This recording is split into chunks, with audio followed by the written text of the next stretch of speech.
For guys listening along, sorry about that. We'll get started from now. Big warm welcome to everybody, and really exciting topic today, figuring out your play type. And the man I'm joined by, the one, the only, Ryan Ellis. How are you, legend? I'm very good, thank you, buddy. How are you? I hope everyone's doing well. I'm sure they will be after this, and I know that we talk about this a lot, and we're going to discuss the different play types and where we got them and so forth like that. But I first really, and I read the book that we're going to talk about, but the first ever podcast of yours, mate, that I listened to was when you were talking about play, and you really opened my eyes about it, and it was something that I was just fascinated with. So I'm really excited to dive into this with you today, and a little bit more of just a general discussion sort of webinar as well, which is really exciting. If you're listening along or you're watching along or whatever, and you have not listened to Ryan's podcast, then you were missing out. I'd get on there. What episode are we up to at the moment, mate? We've just gone by 115, so we're slowly but surely climbing up, roughly once a week, getting an episode out. So yeah, the ball is rolling. We're having fun along the way, educating, and yeah, it's great. I love it, mate. I love it. So definitely check that out. Podcasting, fantastic for any time that you're driving or commuting where you can't do anything else. And obviously, my name is Dale Sidebottom as well, and I run a podcast called Energetic Radio. And I think the topics that Ryan and myself always talk about in our podcast, they refer back to play in a way, I suppose, nearly every episode. I'd say there'd be some reference to it, or just because I think once you stop playing, and this is pretty rough, Ryan, but you sort of start dying, and people that don't play, they're normally miserable. They're not getting the most out of life. Whereas you look, and I always use this analogy that you look at young kids running around at school, they play all day, they don't have a worry in the world. But for some reason, the older we get, life takes over. We get a family, we get kids, we get a mortgage, we get a job.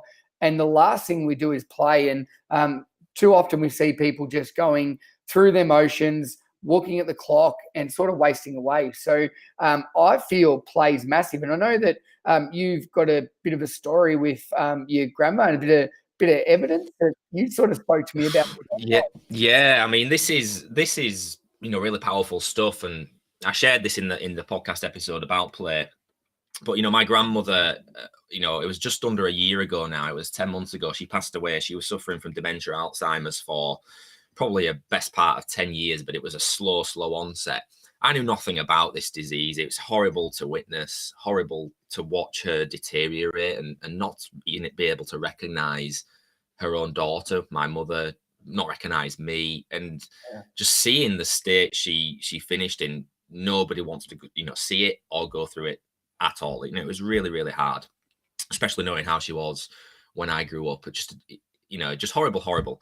And I always thought or presumed it was all linked genetically, and I have no doubts that it is in some way, shape or form linked genetically. But upon learning a bit more about play and the way our brains work and us as humans, I soon discovered that keeping that brain active and playing as a figure of speech was held responsible for sort of the onset of Alzheimer's. If you stop using something that you possess or own to its full potential, it does slowly start dying. And it made me reflect on my grandmother's life for almost as long as I knew her and can remember back to being 6, 7, 8 years old. She lived in a flat in Leeds in England. She would watch the television, she'd maybe make some food for herself, maybe potter up to the shops. She never worked, from what I can remember in my lifetime. She had a bit of a disability with her arm. Then she'd go back home, sit in front of the television.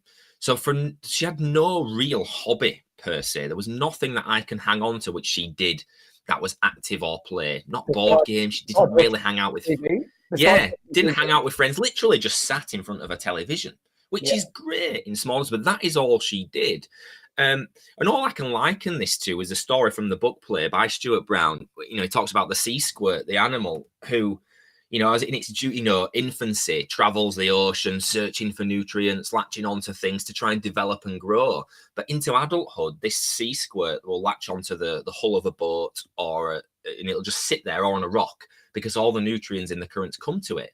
And over time, the sea squirt sort of digests its own brain and eats it because it doesn't need it anymore. It almost becomes brain dead. It doesn't need to move. It doesn't need to think or travel. It eats its own brain and it just sits there. And that was powerful stuff to me. And it just, it was, as horrible as it sounds, it was a bit like my own grandmother, and she just stopped doing anything of note that would even resemble play. And her brain deteriorated. It wasn't needed. She didn't use parts of it for so long. And the outcome was horrendous to witness. But it was a real learning experience for me, a powerful one at that. And it just opened my eyes massively as to how important play can be.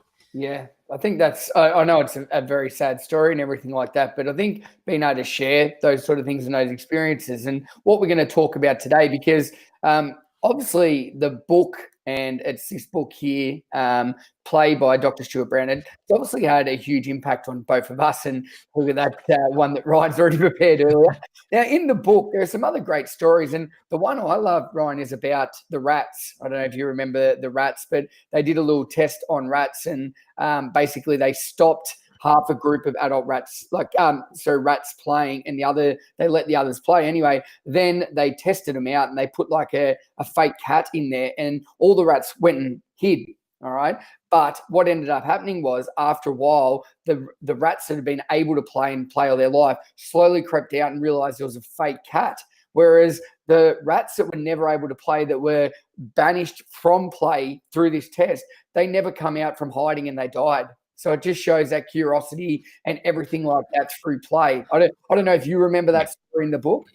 Yeah, I mean, not as it's interesting that's the one that you remember. It's probably amazing how there's so much value in the book. That one doesn't stick in my mind as much, but I'm sure there's other things which stood out more to me than you, and vice versa. And that's why I keep going back to this book and looking at certain aspects of it, because I'll reread it and think, oh, I missed that bit before. What's all that about? But what that did remind me of, what you just said, is, the fact that it is in our nature as animals, as humans, to play. You look at any animals now, like lion cubs, I think that was maybe mentioned in the book as well. They're going to naturally play around, goof about. They're going to wrestle. They're going to test boundaries, because it's just what animals do to learn about the environment around them, learn about each other, to socialize. It's just in our nature. And if that is stinted, like you said with the rat story there, it is going to prevent learning, and it is going to stop us evolving and getting better.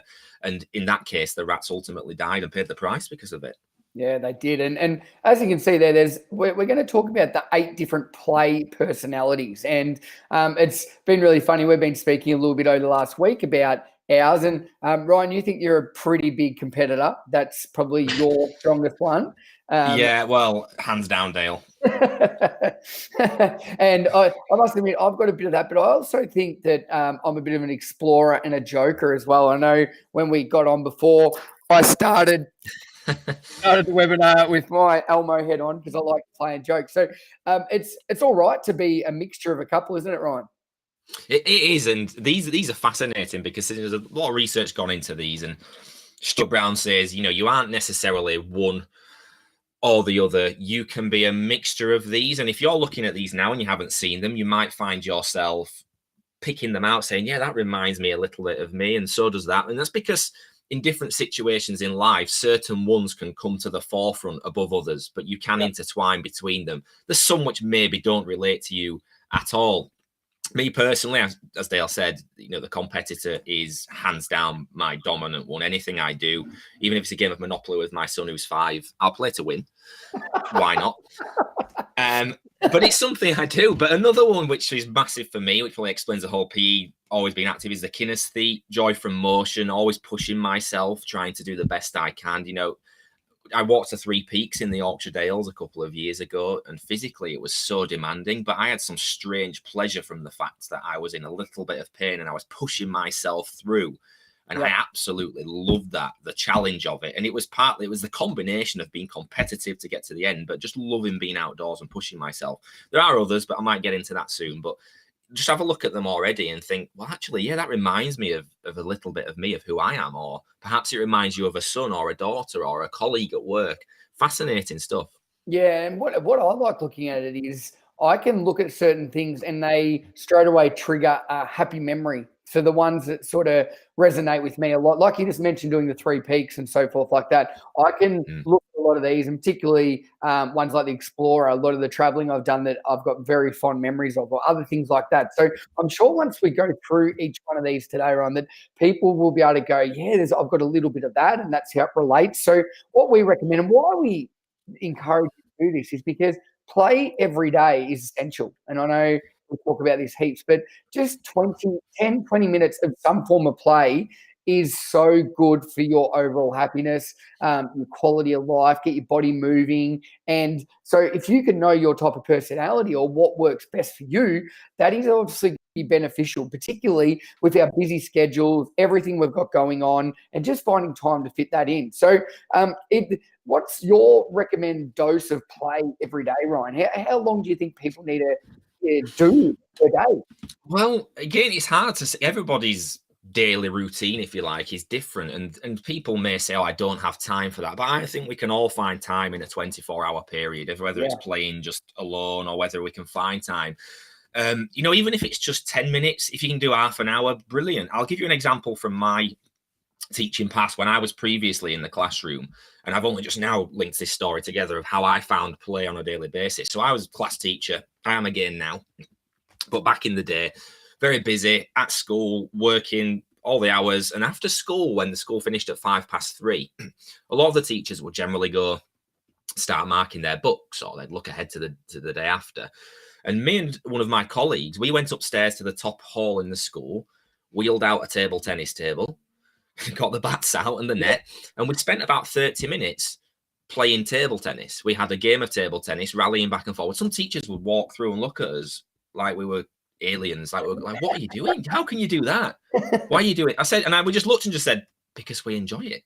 We like playing, which is, the joy from the motion. We like competing. We're both very competitive. We play to win, but we'd have great fun doing it. And that 30 minutes, 20 minutes, 15 minutes of just playing table tennis, having a few sets or matches, once we'd done that, we sort of burned that out of us, wheeled the table tennis table away, and then I was ready to then crack on with my marking or spend the next 45 minutes to an hour just finishing up at school.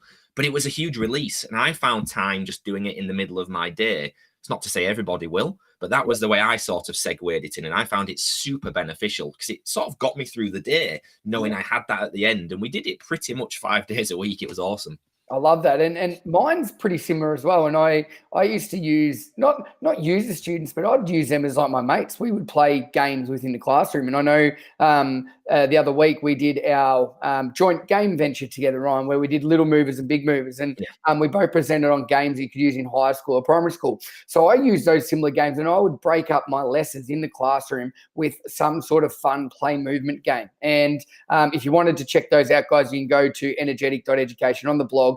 Little movers, big movers, and that's what the games are. So I would actually get my play fix while I was working, and what a powerful thing. So yes, my time was very poor, and I know people listening will be the same way. So I was able to incorporate that into my day, and I think that's a really powerful way of going about it. So we're going to get stuck into these now, Ryan, and maybe you can go through and take some notes as you're going. And I might go with the first one, mate. So the Joker. So obviously a little bit of what I was saying before. I like to be a little bit of a joker with my Elmo head on, but different ways about it. So Joker plays always resolves around with some kind of nonsense. So I always like to muck around a bit of nonsense. Nonsense is the first kind of play we all engage in. All babies talk in nonsense. Parents make infants laugh by making silly sounds, etc. Later, this can be raised into and wanting to make others laugh. So I'm sure most people will know a class clown, and that was me growing up at school. I would often to not always what the teacher wanted, but my job was to make other people laugh and other people happy. So I'm sure everybody deep down, Ryan's probably got a little bit of a joker in it, some more so than others, but deep down we've all got a bit of nonsense in us. Oh, you must have. You absolutely must have. Just having a little bit of a sense of humor, a little joke, and a little play. It's how you can get through what you might consider when you become adults, day-to-day monotony of certain things. And if you can make that social interaction with somebody, it's a great way to break the ice, isn't it? By joking around or just trying to have a bit of a laugh from somebody. stood in a line somewhere, or you're speaking to somebody, you usually joke about the weather. Over here we do anyway. Oh, it's raining again. Oh, I'm going to get soaked. So you have a bit of a laugh, and they'll nod along and go, oh yeah, tip. And then you can break the ice that way by having a bit of a laugh about it, because you're both on common ground. So everyone's got it in them without doubt. Yeah, I'm more of the practical joker, so I find pleasure in scaring people or making a joke, or even a lot of the time now making a joke about myself to get a laugh. So I reckon everybody is a joker at some form. So that's number one, the joker. Now, Ryan, this is a little bit of you, mate. So go for it. Yeah, absolutely. The kinesthete. So people who like to move, who just can't sit still. That is me. My wife doesn't like this fact. I find it hard to sit and watch films. And the pure reason is I find it hard to focus for prolonged periods of time without just wanting to bounce about a little bit. I probably do well sitting on a yoga ball while watching something, I reckon. Yeah. But I'm always at my happiest when moving. I'm at my ultimate state of flow, you might want to call it. I am in the zone. When I'm moving, doing something, whether it's playing football on a football pitch, yes, I'm being competitive at the time, but I'm moving, I'm in the zone, I'm focused. I am absolutely over it. Nothing else matters to me, because that is what I enjoy the best. Anything else could be going on in the world, but when I'm moving, engaging in something, for somebody else, that might be them going on a jog in the morning and just running.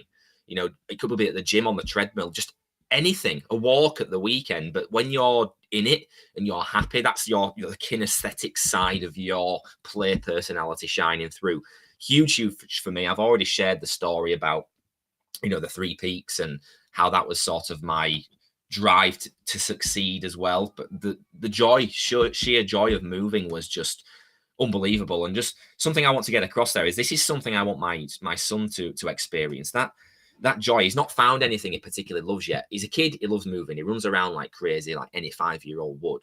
But I want him to find that one thing where when he does, nothing else matters, because I can't describe that feeling. You might be listening along and agreeing, or you might not be sure what I'm getting at. But the one thing about the one thing you love doing that's physical, and just picture yourself in that moment now of you actually doing it. It's hard to replicate that feeling. I find it hard to even describe it, but I want my son to experience it in something. So that's why I take him to swimming. He does a little football, he does a bit of tennis, he does some multi-sports, because ultimately I want him to find that one thing he loves doing when he's moving, so he can go through life experiencing that and doing it all the time. So for me, even if it's not a huge part of your play personality, like the Joker, I think in most of us, there's some spark there of the kinesthete. And like the story of the sea squirt, it may be you haven't always enjoyed physical activity. So as you've grown older, that part of your brain or drive to do it has diminished. But I don't see any reason why we can't get that back. Yeah, I agree, and I've got 3, and I try and one I do quite a lot, but my number one is batting in cricket. So in a competitive game of cricket, I love the feeling of batting. It makes me so nervous, but for some reason I just love it. And I don't do it often because I go out, Ryan. I'm not very good, but that's number one. And then there's skiing. I love downhill skiing. I just find something about it, and obviously living in Australia, I don't get as much opportunity, but then I live near the beach in Melbourne. So stand-up paddleboarding for me. And so look at just trying to give people some different ideas there. One's a competitive sport, skiing is a social experience, and paddleboarding is the most relaxed thing you could ever do. So I'm sure that everybody has got one thing that they love doing. And the beauty of that is when your body is moving, you're releasing all these good endorphins, and it is actually so good for you. So play doesn't mean you have to go out and play a competitive sport. Play could mean that you go for a walk down the beach or up a hill or anything like that. So the more you've got your body moving, everybody needs to find that happy place, I feel, with that sort of one there, Ryan. No, yeah, for sure. Now, the Explorer, this is, I was trying to go through before, and I feel that this sort of might be my biggest one. And basically that is where you go around the world exploring things. And I never lose enthusiasm of finding a new place. For example, in December, so in about 2 months, my partner and myself are going to South America for 5 weeks. And one of the main reasons is I just want to climb the Inca Trail. And one of the things you can do there is you can get a day ride up on a train and back. And there was not even a chance in hell that we were going to do that, because I think the whole beauty of that is that you hike up it. So I think that's really cool. It's all about exploring. It can be going to physical places. It You can be emotional through music and so forth like that. And I know a lot of people get that feeling when new music comes out or different songs does different things to people. And too often I see people just so caught up in their own world, particularly on public transport, Ryan, that they could not care less about anything in the world because they're in the moment, they're listening to music and they're exploring through that. So that is cool as well. That is play. People, that is play as well, listening to music. Yeah, for sure. I mean, exploring is, I wouldn't say it's one of my prominent ones at all. I don't get me wrong. I love going to see new places. But then I always, having seen it for 5-10 minutes, I'm the sort of person who thinks, yeah, I quite fancy going back to my house to get a cup of tea and just relax now for a bit. So when I've seen it, that's me done. And sometimes if I think about traveling so far and I think, oh yeah, well, it's quite far to go actually. Yeah, I'd rather just, I'm more of a homebody myself. Yep. You know, if it's easy to get there and do it, that's fine with me. But, children are natural explorers. Like it says here, they started their life exploring the world around them. My daughter pulls chairs around my living room. She throws crayons on the floor just to see what's going to happen. Then she might tidy them back up again. She sees how the world around her works by physically exploring it. That's how we figure out taste and touch as well. The babies will chew on things and they'll gnaw things and bite things. They're exploring, figuring out how this world around us works. That's why I take this into my teaching in EYFS and Key Stage 1 in schools. A lot of my lessons are theme-based. We are essentially exploring that theme. We are going under the water. We are defending our kingdom as knights. We are going to be animals in the jungle. We are exploring, jumping over the trees and swimming under the water. All of this is exploring in the mind and being imaginative. Kids are the best at this, so you can use them for ideas hands down in lessons. But really powerful. Even if it isn't at the forefront for you, it certainly is for children until they find their way and their path. And that is a sense of play as well. I think a lot of us can probably sit here and agree that music is something we enjoy listening to. We'll all have our own tastes, but there's certain songs will pull on the heartstrings for that emotion or get us revved up for something. It's all part and parcel of what being an explorer is. Yeah, and I think that's why different songs, especially like different places, like different sports, they release those endorphins again and they trigger memories. And more often than not, they can either be a sad or a happy memory, but it is remembering something that's happened, and music is fantastic for that. Now, I don't want to steal this. I must admit, Ron, I've got this in me too, but I don't think I'm quite the competitor that you are, my friend. I am personally borderline a joke when it comes to this. It is, as much as it is good, it is also bad because I wish I could transfer some of my competitive nature into sometimes things that are important and matter. A lot of my competitive nature is over pointless things. Like I'll be a quiz show on television and I have to be the one who gets it right over my wife or son. Or literally, as I said, playing a game with my son. I'll be competitive and I'll try and do, not say my best, but I'll try really hard because I want my son to learn that he's got to try hard to win. I'm a big fan of this not handing out 8th place trophies. I mean, yes, participation and get involved, but they need to learn to lose. And I don't think it's doing my son any service whatsoever if I play with him and let him win at things on purpose. Because soon enough, he's 5 now. He can see that I'm not trying. He isn't daft. He knows I'm not really trying. And then where does the enjoyment from him come? I want him to keep trying and getting better because you know what? As much as it pains me to say it, one day soon there is going to be something I play with him and he's going to beat me. In fact, I'll be honest with you right now, he isn't far off beating me on his Scalextrics. He's got a track in the attic and you go around with these Lightning McQueen cars. And I'll play to go around as fast as I can. And he's getting blooming good. And he isn't far getting off better than me. So I'm going to make the most of the next few weeks I've got as being the best at that. But the competitor... I think like you're saying, mate, sorry to cut you off, but if we aren't pushing our kids or our young ones to try and beat us, and if we keep handing things out, what happens when they leave school or they leave us and they go into the big world and they just expect things to happen? Like they get a job and they just expect to be doing all these fun things. They expect to be winning. They expect to get the promotion. It doesn't work like that. You need to serve your No. It is amazing how that even still happens because, they're going to leave and then expect to do something to the I don't know, not even the best of their ability and do an okay job, no one's going to come and be like, oh, brilliant, well done, here's a sticker for having a 50% effort. Yeah, you have to always try your best. And for me, I still to this day, and this has enlightened me a bit, I can't comprehend how you could do something and not try to do your best or win. Like anything I'm doing, I have to do my best and try to win it. I don't see any other alternative. If I'm doing it to the best that I can, which makes me a bit of a perfectionist. I can't comprehend how others aren't like that. And I've seen my wife, for example, she'll do things with me and she's just like, whatever, you know, whether she wins or loses, it's a bit of a game. And sometimes I'm a bit jealous. I wish I was a bit more like that. But it really affects me if I don't try my best and don't push myself to win. I think it's a good quality, and it also can be bad, and it's a fine one to balance. I've always been like that. And it's same when I'm teaching children. If I'm teaching them in a session or in a lesson, and it's a bit of a competitive game that I've set up or something, I'll stand back and watch, and you can see the ones who sort of reflecting what I'm feeling. They're just going for it. But some don't seem to care all that much, and they just go with emotions. My son is a bit like that. And I can't get my head around it. And I'd be fascinated to, maybe it's you, Dale, or anybody who's tuning in, for you to share your own experience of maybe being a non-competitor, or it's sort of in the background of your play personalities, because I want to know what you're thinking. If you're in a situation which is competitive, what's your mindset if you're not that bothered and you're just like, I'll just get on with it? It fascinates me.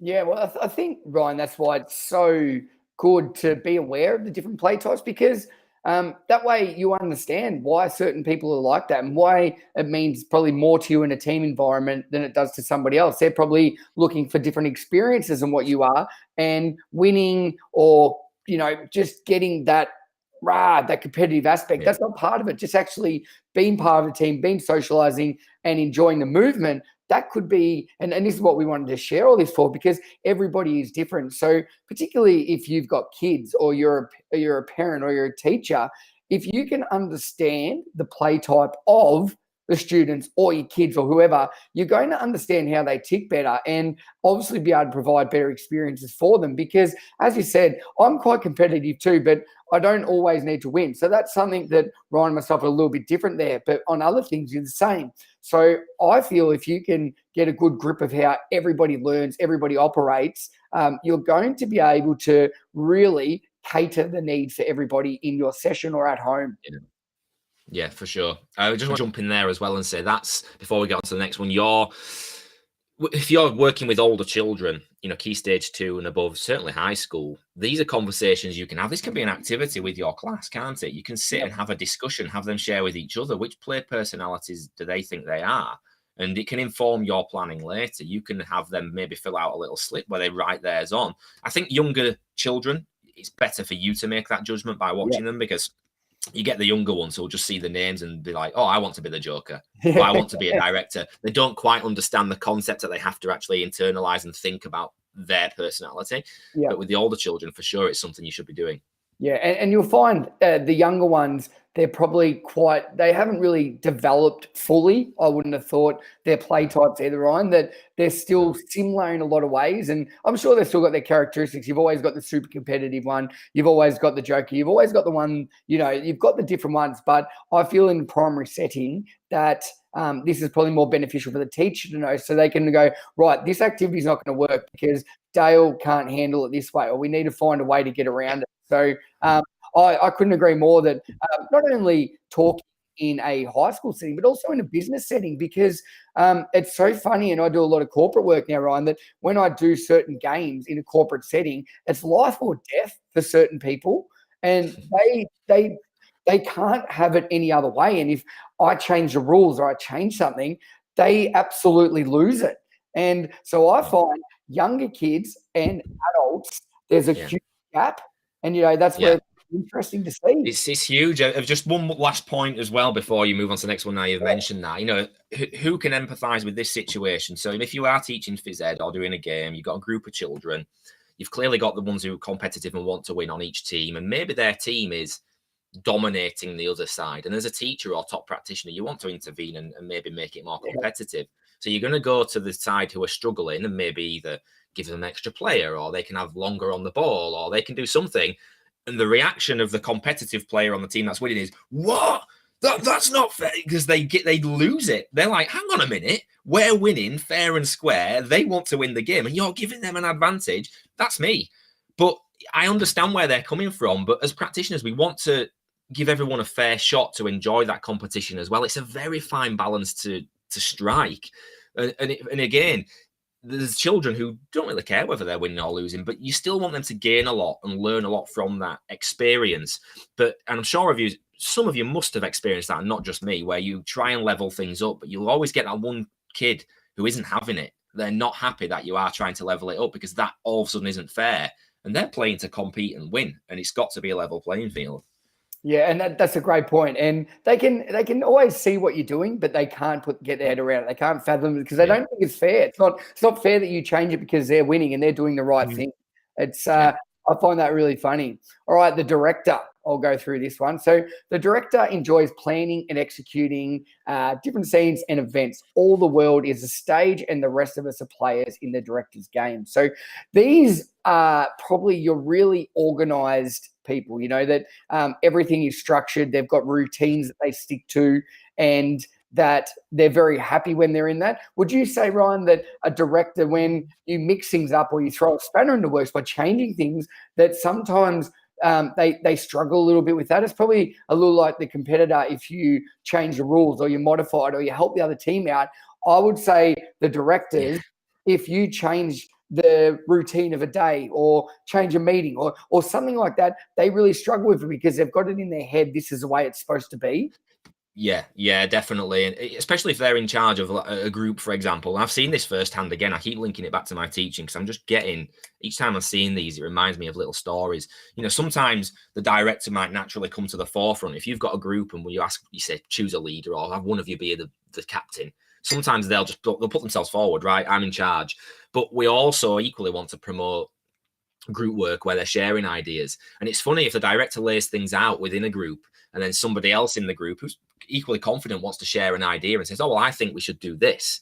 And you can see that the director, the cogs are ticking. They're thinking, hang on a minute, that's not how I want to do it. I'm not sure that I want to compromise with you. So you see that what happens there, especially if there's two directors in that group and they both want to do that. But again, it's all part of that learning experience, how they learn to socialize and how they learn to compromise with each other. It is fascinating that they do want it their way. This is my wife. She's left the house now, but I'm going to say it nice and loud. My wife is a director. She loves mapping stuff out. She loves planning it. And if I come up with a different idea or solution, she challenges it. Says, right, well, why is she won't cave unless I can explain to her why my idea is better or more worthwhile. I have to explain everything because she wants to have it mapped out. It's the game. She's overseeing it from above. She's the puppet master. It's great. I do like that. And I can guarantee everybody listening along, watching along, whatever you're doing, you'll know straight away one person that just comes straight to your mind with that, and that they have to have it all their own way, and that's the way it needs to be. And it's crucial that it just stays that way. Yeah, for sure. The collector, Ryan. The collector. This is, again, believe it or not, lots of you watching thinking what I've said so far, this is definitely partly me as well. This is sort of my intrinsic quiet side from growing up, the thrill of collecting things and having the most and the best. Something that was huge for me when I was sort of at the back end of primary school was the Pokemon cards. This is back into 1999, 98. But just having the best shiny, the most of a certain kind, that, fueled my fire. Almost as an ego thing to gloat to others, because I just wanted to have the most and the best. And the collectors often do that. You see, again, I want to keep bringing it back to PE and teaching. If you're handing out a set of pencils in a classroom, they're all yellow pencils that are HB, but in the box there's one red pencil. You bet there'll be certain children in that class, there might be a lot of them, who want the red pencil because it's the one that's a bit different. They want to have the one which is slightly, it's more interesting. It stands out a little bit. And that's almost a bit of an ego thing. I'm teaching tennis. All the tennis rackets are green. Oh, but believe it or not, there's a blue tennis racket. A lot of the children want the blue one because it's different. It's interesting. And the collector, like it says here, they want to have the most of something, the best of something, the most interesting of something. But they also like having things just so. They like bringing order to a bit of chaos. And I said to Dale before this went live, and I don't mind, I'm unashamedly going to say it again now, even though we are live on a webinar. I used to tidy my cupboard under my bed when I was a kid, when it was messy, sometimes off my own back. Now, what a weird, strange young boy you may think I must have been, but I enjoyed having things just where I wanted them to be. So I knew where they were. I knew where I could get them from. A lot of that has definitely come from my upbringing, and putting a lot of it down to my own mum. But it's just something that I do now to this day. I can still see glimpses of that in the way I am day to day and how things have to be a certain way. And if not, I get a little bit fidgety and a bit unsure, and I'm not happy with that. I'm sure you can think of children or even traits in yourself or others who this definitely relates to. And it's just a natural thrill, isn't it, for lots of us? We take it into adulthood. People collect antiques or coins, but children do the same. For a while there over here, I don't know if it was the same in Australia, they had something called loom bands. Did you have loom bands? It was about 3 years ago. No. There were loom bands, then there were fidget spinners, but who can have the most interesting fidget spinner or the coolest? Kids will naturally draw around being collectors, even if it's just temporarily for that 1 month that it's a fad, and then they might lose it again. But it's something which just sort of promotes their ego, promotes their social standing, maybe because it integrates them into part of a group. It's a fascinating trait which can definitely be integrated into your learning as well, and maybe at the end Dale will talk about how we can integrate some of these into games or something. And I think that's fascinating as well. I wasn't the Pokemon cards, but I was basketball cards, so NBA cards. Right. And I think the fascinating thing was that you were saying you want to have the best one, and I wanted to get the full set because I wanted to be able to take them in my plastic thing. And I think the older we get, the more expensive our things get to put up our ego. And I think this is particularly a male thing, and I can only speak from experience, but I look at my father, and he loves buying old cars and motorbikes. Now, he's got a lot of them. Surely he doesn't need that many, but what I find is that he likes using those as conversation starters. And it is really, and I say this to him, that is really all for your ego. So I think it comes back to the thrill of collecting. And yes, you take pride in it and so forth like that, like you did with your Pokemon cards. Like I've still got my basketball cards, and I probably guarantee you've still got your Pokemon ones. Yeah, I have. I think the older we get, and people can be listening to this, that the more expensive the thrill becomes, and the more expensive that ego-filling sort of satisfaction comes. Yeah. Well, you do. I mean, it's fascinating. Is that the host of American chat shows, Jay Leno? He collects cars, doesn't he? He's a car collector. Obviously, he's a very wealthy man from his TV presenting days, but he collects classic cars. He's got like in the 10s, 20s, 30s, 40s of cars that he collects, but it's an expensive thing. And excuse me, sometimes it is for ego. I think that's probably the worst thing it can be for. And it has been for ego for me, and I'm trying to eradicate that, because at the end of the day, I should just be trying to make myself happy. If I'm happy, all is good, just to please myself. I shouldn't be using these material things to please or to impress anybody else. My happiness rests in my own head to make me happy. And if it's just for the thrill of it, that's what it should be for. And I think for a lot of people, that's what it is. And my mother and father-in-law, they love traveling. So they're explorers like you. They love going places, and they love taking pictures there. And they've been so many places around the world. That is their collector side coming through. They want to be able to say, I've been here, I've done that, I've seen that place. But even though they're older now, and I've seen this from stepping back, I wouldn't always say this to their face, but part of it is an ego trip too, because I've seen how they interact with others. And when they're talking with others, they love almost bragging about that. Oh, we've been there, we've done that. Oh, we saw, oh, that wasn't very good. And they love using that as almost a social tool to throw at others to make themselves look better that they've been there. So yes, they are collectors and they enjoy going places. They love the thrill of seeing new places. I don't doubt that. But they also use that as a bit of an ego trip to say, look at me. We've been there. We've done that. Oh, yeah, you wouldn't want to go there because we've already done it, sort of thing. So it's fascinating. It is, mate. And I must admit, I catch myself doing that as well with travel stuff. And you just sound like a real twat, mate. And I always sit back and go, Dale, shut up. You don't need to say that. Like, you were making a conversation awkward because you're obviously trying to say how good you are or that you've done this and so forth like that. And I don't always think people mean to actually do it, Ryan, but it does come across that way. And I totally agree with everything you said about there, that it's great to have items and collect things, and don't get me wrong, you need them, but deep down, if you're relying on those items or those collectors or those memories to make you happy, then you're going to be always on the thrill of the chase, because you can't, like Jay Leno, if the cars were making you happy, he has to keep buying them because you get that short release, that hit, but then you need another one. one. So that's it. It's amazing. It's fascinating. It's almost like the "and then what" syndrome. Like, people think money is going to make them happy. So you want X amount of money because you want this big TV. Okay, so you get your big TV and your big house. Then what? You're not going to be settled. You're going to want something bigger and a better house and a better TV. So then you get that. Then what? That ultimately isn't going to give you what is going to, we might class as happiness. Yes, some people might say money can buy you some things that might make you happier, but there's always going to be, and then what? And then what? Okay, so you get that. Then what next? So ultimately, you need to find something that you're passionate about and will continue to do regardless of what that outcome is, because you enjoy the process and enjoy doing something as opposed to the ultimate goal. And I think that's what a lot of collectors enjoy doing. They just enjoy the journey of finding that rare stamp and then looking for the next rare stamp. There isn't an ultimate end goal. They just enjoy doing it forever and ever and ever.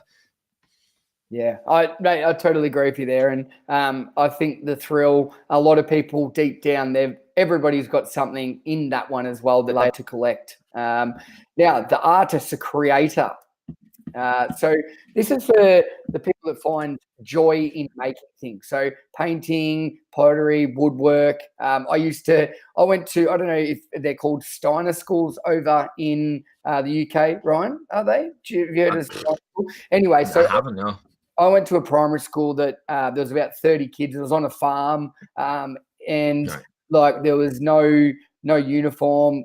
We'd go swimming in the dam and channels and climb trees, and it was really sort of alternative. And every afternoon we'd do arts and crafts. So I really liked this. I used to really like knitting. I like knitting and crochet. So there's a couple of things people may not know about me, but I really enjoyed making those. And a lot of these people, they may sell their work, they may show people, but it's something they're created. All right. And the point is simply make something beautiful, functional, or even goofy. All right. And deep down, that gives you a lot of joy. And I used to know doing pottery or knitting a scarf or something like that, I'd created that, and I know that a lot of people get a lot of satisfaction. And I'm going to use my sister as an example now, that she gets her mindfulness is sitting in front of the TV knitting, all right, because she doesn't need to look at her knitting. She can do it. And for some reason, that's what works for her. So I know we talk about it a lot as well, Ryan, when we talk, but mindfulness just isn't meditation.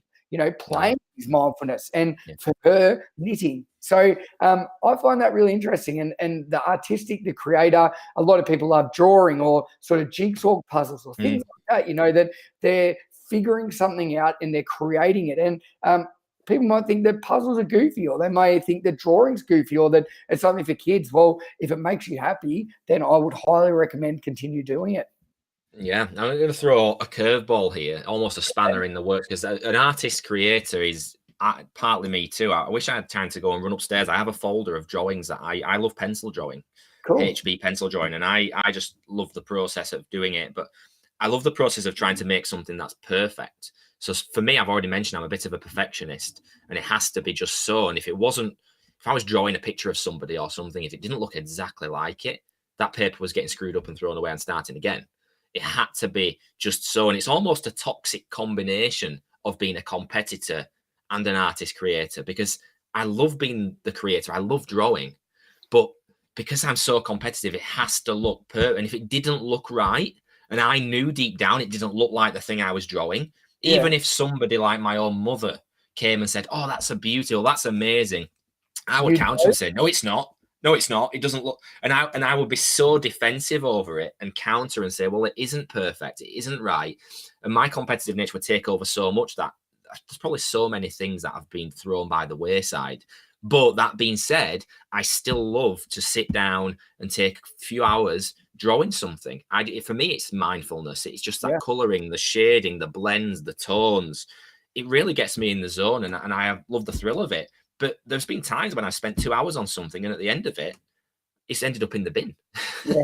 And do you again, probably like you were mentioning a little bit with your competitive side of things, do you wish that you weren't as hard on yourself? Because I know looking at the resources you create, and also those ones that we've made the bundle and stuff together, I'm more of a, I'll just get it done, I'm on to the next thing. Whereas yours are like, they're so much nicer than mine, because I can tell how much effort and perfectionist you put into it.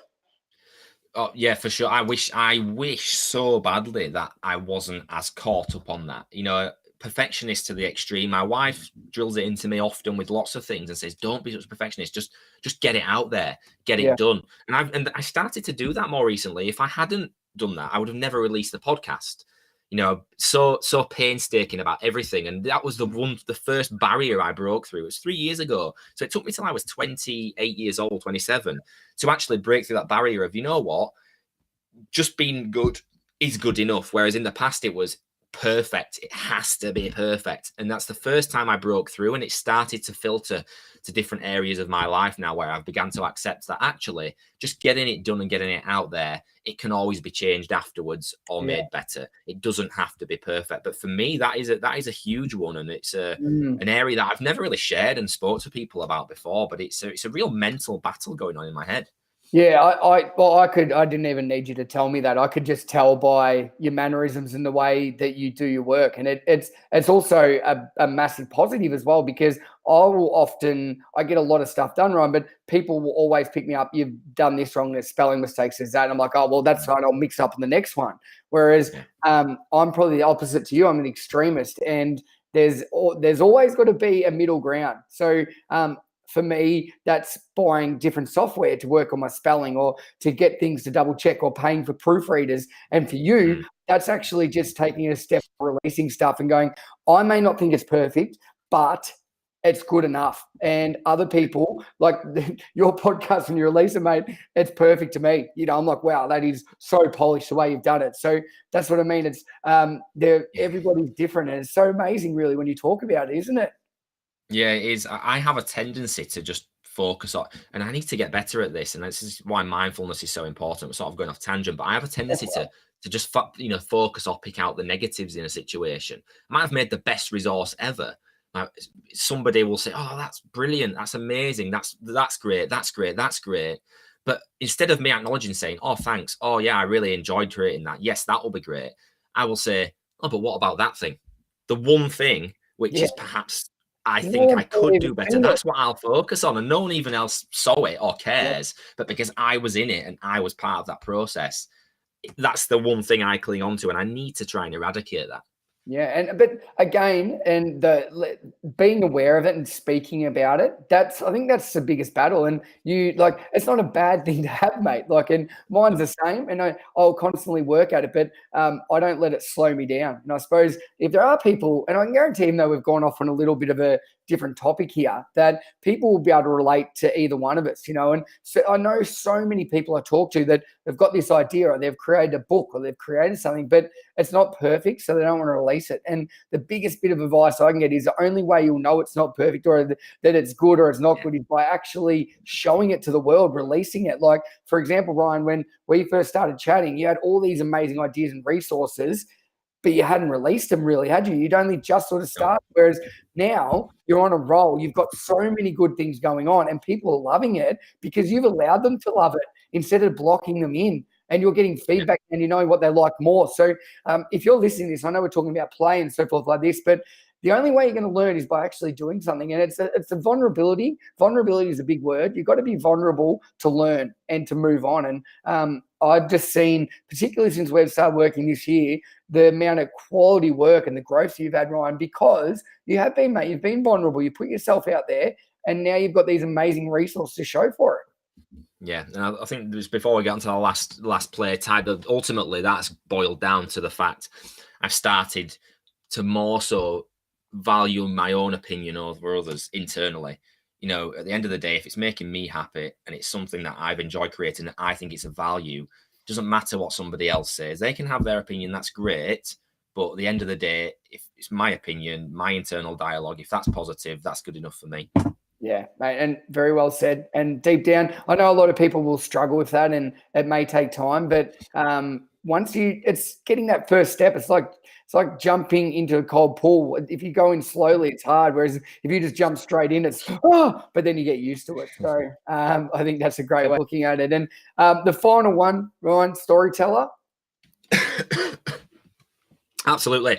Storyteller, imagination is key. And you'll know, again, lots of children or people in your life who are the center of attention, and they just love being that storyteller, bringing scenarios to life. My dad is a master at this. Yeah. He can take the most mundane situation or tale and turn it in. He'll have everybody on the edge of their seats, laughing, keeled over, what's next, because he can just generate such an experience through words and through his imagination. It is unreal. You can probably relate to some of these, Dale, as can the people watching this, reading books, watching movies, making themselves part of that tale. And I'll be honest with you, it isn't one of my strongest play personalities. It's sort of in the middle, sort of towards the back, because I do like reading a book. Watching movies I can't do, just because the kinesthete side of me takes over. I have to be moving and doing something. I can't sit still for all that long. That being said, I do enjoy, hence the podcast, telling stories. I do like sharing ideas and explaining scenarios. Some say I like the sound of my voice too much. That isn't true. I hate the sound of my voice, but I do like to chat about things and talk about it. And it is that entire imagination. Look on the playground at your children who are playing at playtime. You see groups of children. Which one child is in charge, the director of their group, but he's saying, I'm the policeman and I'm going to arrest you and we're going to go to the jail. There's just a fence which has got a broken panel on it, but all of a sudden that becomes the jail they've got to escape from. There's a spot on the floor, but that becomes their getaway vehicle that they're going to jump into. Which child is using their environment to create amazing stories that they can immerse themselves into? Again, children are amazing at this, some better than others, but that again has a lot to do with their upbringing and how much, in my opinion, they've been exposed to things like books from an early age and stories from adults around them, because that can really impact how they can use their own imagination to create as well. Yeah, I think storytelling, it's such a powerful tool, and I've got better at it over the last couple of years, because I think if I've got a story of whatever I'm trying to bring across, then people will listen to it. If you're reading stats and facts and anything like that, I'll probably zone out. Whereas if somebody's telling me a story, I'm intrigued, and if they do it well, probably like your grandpa, if your father, if they're doing it well, then it could be a story about anything. You just want to know what happened. So the power of storytelling, and I think nearly the best people in the world at it are teachers, because they need to find ways to sell teaching subjects that kids don't want to do. The kids aren't enjoying, and storytelling is such a powerful way of doing it. And I personally just love it.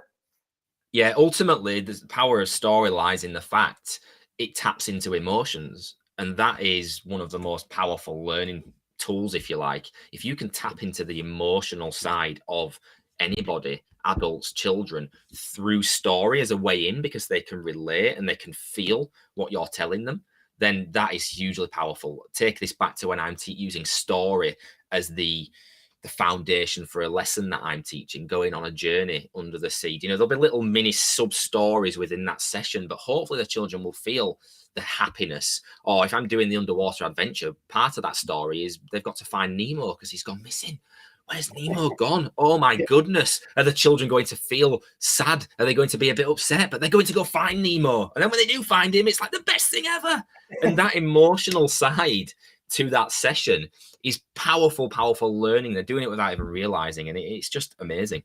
Yeah, I totally agree. And I think people are storytellers, if they like it or not. Some are just better than others. And I've found that if you are in a position that you're trying to persuade people, storytelling is the best way to do it. And you can get better at it.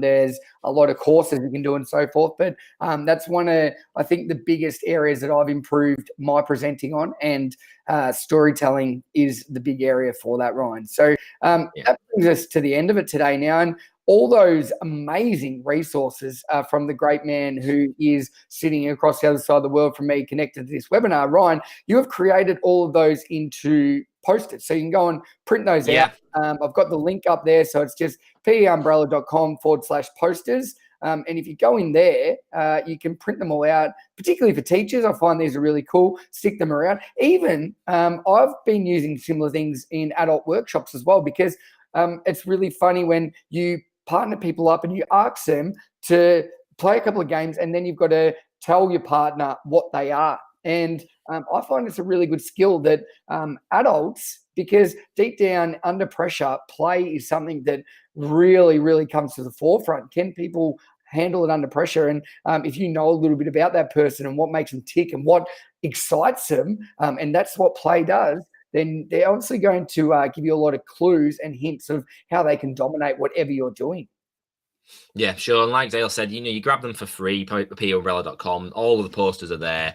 Use them just as, even if they're up in a classroom as well, or in a hall, as a point of reference to refer to occasionally. Sometimes you might put them up and not even mention it, but you might find some of your older students just naturally, because they are colourful, they do pop, having a little read and, oh, what's this? And being intrigued about it. I love what you just said then, Dale, about actually playing with somebody and have them infer what play personality they think the other person is. Yeah, I think that's fascinating. And I think a lot of people will get it spot on, because you can infer a lot just from a few minutes of play. And it's great for developing those empathetic skills, because then you can understand where somebody else is coming from. If they do get a bit cross about something, or a bit upset, or a bit annoyed, and you can see they're a bit off, if you understand their play personality and the context of how that's happened, it helps you understand that, and then how to best deal with it, rather than having a go at somebody. And it's great for the students to develop those skills as well. Yeah, I totally agree. And I'm just sitting here going, I'm going to extract the audio from this, Ryan, and create a podcast, mate, because I think what we've spoken about today will hit home with so many different people. And those posters, trust me, go and print them out. Again, Ryan's got a number of free things on there that you can go and use. But particularly for what I'm interested in and what I do, these work great for me. And deep down, we're all players. Depends how you go about it. But if you can know a little bit more about the people around you, your team environment, people you work with, your kids at home, students, whatever, it is obviously going to be beneficial in the long run. So, Ryan, thanks so much for your time today. And not only that, creating the posters, mate. I know a lot of work goes into these resources, and it just shows the generosity of you, mate, for giving them away for free. So thank you for that. I appreciate you having me. Thank you very much, Dale. No worries. Good night, everyone. Good morning, everyone, wherever you are. Have a good one.